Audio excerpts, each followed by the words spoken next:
This is a rescue mission. From a small studio in northeast London, the makers of this TV show and its viewers are trying to win freedom for Paul and Rachel Chandler. The retired couple were taken hostage last October by Somali pirates as they were sailing near the Seychelles.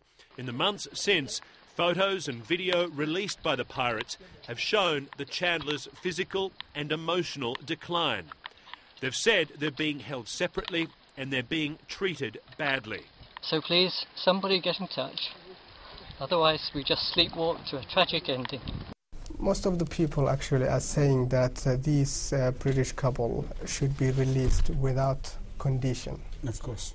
The host of Have Your Say is Ridwaan Haji. His show is broadcast around the world on a Somali satellite network.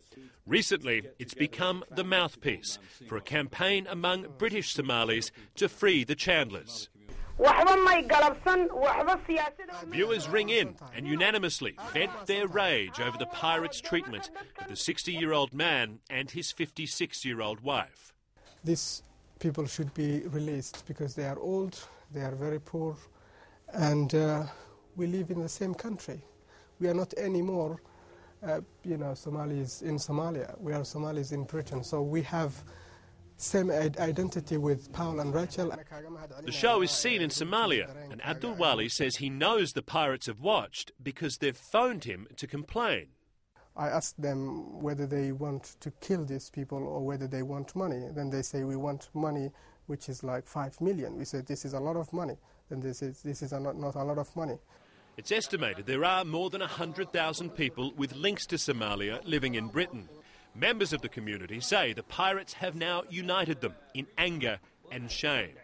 If you talk to anybody now, Somali person in this country, first thing you talk about is what's happening to those two innocent people kept in Somalia. I hope this message gets to the people who are responsible for holding Rachel and Paul Chandler. Thank you. The British campaign has gone online too, with this song called Release the Couple. Some British Somalis tried to raise money to pay the pirates' ransom, but that was discouraged by the Chandlers' relatives and the British government.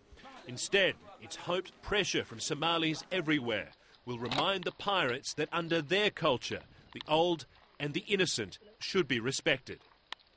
Phil Black, CNN, London.